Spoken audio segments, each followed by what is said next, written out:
Breve y claro posible y decir las cosas que quiero decir sin ser irritante. Y quisiera hablarles a todos los presentes, a los diputados de la oposición, pero también del oficialismo, sobre todo. El gobierno dice que le saca el campo para alimentar al país. Hay una cifra muy clara. El campo produce alimentos para 300 millones de argentinos y la carga fiscal era en el 2005, es decir, cuando era mucho más baja, superior al 25%.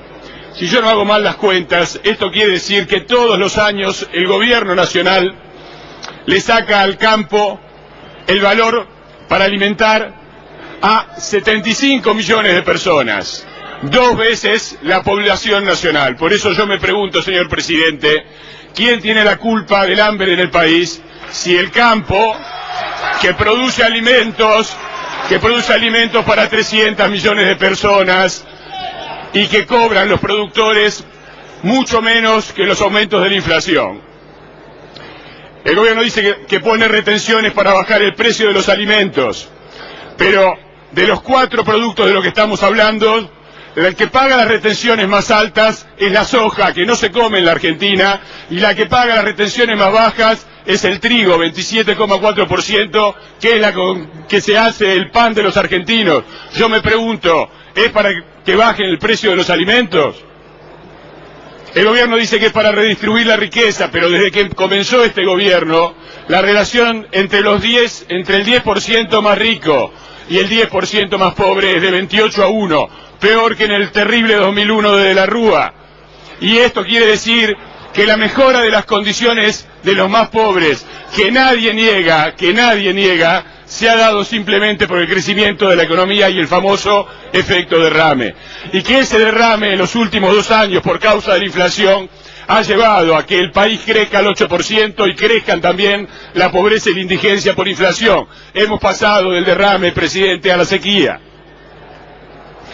El gobierno dice que le quita a los chacareros y se los va a devolver. El campo sabe que se devuelve nunca, tarde, poco y mal. Y el campo no quiere que le saquen lo que le van a devolver, porque no quieren ser súbditos, no quieren ser clientes, quieren ser ciudadanos. No es una cuestión, señor presidente, solamente de billetera, es una cuestión también de dignidad, y la gente que viene del peronismo, que entre muchas cosas que yo he criticado ha tenido el indudable mérito de incorporar a los trabajadores y el interior oscuro del país a la vida nacional, es algo que deberían comprender perfectamente. El gobierno parece creer que si destruye la soja, crece la carne y la leche. El campo sabe que se destruyó primero la carne y la leche, se refugió en la soja y ahora le quieren quitar el último refugio que tenía. El gobierno cree que destruir a los grandes favorece a los chicos. En la coalición cívica creemos que se favorece a los chicos apoyando y ayudando a los chicos y no destruyendo a los grandes. En la coalición cívica creemos que un gran país, la Argentina grande que San Martín soñó, se hace con los pequeños, con los medianos y con los grandes. Con dos condiciones, que paguen sus impuestos, que paguen un impuesto a las ganancias alto, progresivo, para que la riqueza se pueda redistribuir, y un impuesto a las ganancias que sea participable para que llegue también al interior. El gobierno dice que el campo es avaro y angurriento. El campo pagaba 35% de impuestos antes, de impuestos a la producción, 35%, que significan básicamente el 70-80% de los impuestos a las ganancias. Yo quisiera que todos los diputados, antes de votar, se preguntaran cuál es el sector productivo de la Argentina, no extractivo, que paga los impuestos más altos en el país.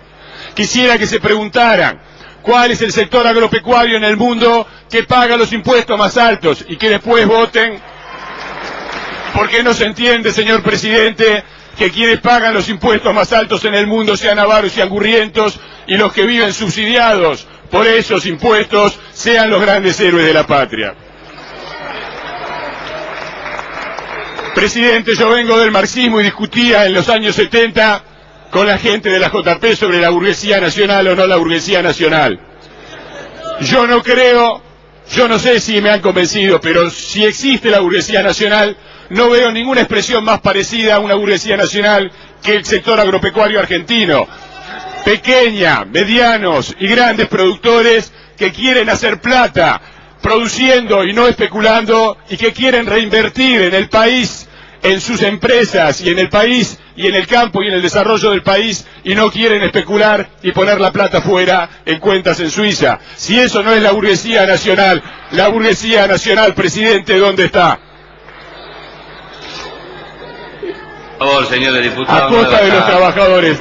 A mí me sorprende, señor presidente, que se hable de la explotación de los trabajadores rurales. Desde luego que desde la coalición cívica apoyaremos toda la iniciativa del diputado preopinante y del doctor Recalde, que lo manifestó en la agricultura, pero nos parece, disculpe señor presidente, que si hay trabajo negro en el campo, trabajo negro en el país, y hay mucho, por encima del 40%, según la cifra del propio INDEC, la responsabilidad no será seguramente, señor presidente, del oficialismo, de la oposición, sino de un oficialismo que hace 5 años que gobierna el país, y que nosotros vamos a apoyar si toma medidas en este sentido.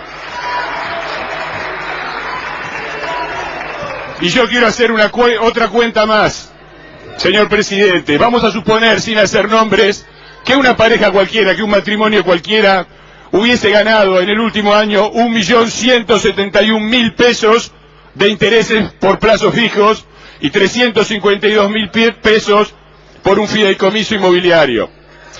¿Cuánto hubiera pagado esta hipotética pareja de este 1,5 millones de pesos por el fideicomiso inmobiliario de los intereses a plazo fijo? La respuesta es 0, porque no se pagan ganancias por la renta financiera. Pero si esta hipotética pareja, señor presidente, hubiera invertido en el sector, le pido el tiempo solamente, presidente, yo tengo todo el tiempo, no tengo inconveniente. No, diputado, hay un montón de oradores anotados esperando el uso de la palabra, de nuevo. Si esta misma hipotética pareja hubiera invertido en el sector productivo más avanzado del país, si hubiera invertido no en las rentas financieras, sino en el sector productivo más avanzado del país, hubieran tenido que pagar 35% de retenciones si les hubieran dicho que era la patria financiera aplicada al campo. Señor presidente, el oficialismo dice que ha hecho correcciones a no sé qué cantidad de artículos, y yo confío en la buena ley, en la buena fe de los legisladores que lo han hecho. Pero la ley que quieren sancionar hoy dice que el artículo 2 le da plena soberanía al Ejecutivo para cambiar todo esto el día de mañana. Entonces, todas esas modificaciones, todas esas reformas que se han hecho son inútiles, porque mañana el Poder Ejecutivo, sin consultar al Congreso, puede nuevamente volver la situación a donde estaba. Y esto es una delegación inaceptable de los poderes del Parlamento. Oh, por favor, le voy a... Cierro, señor presidente.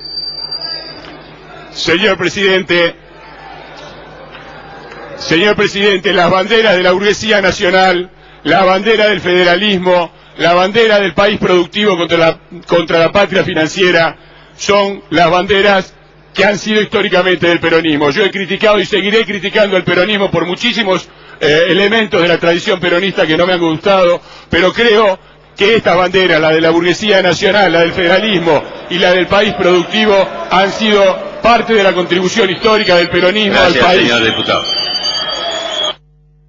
Diputado Givergia.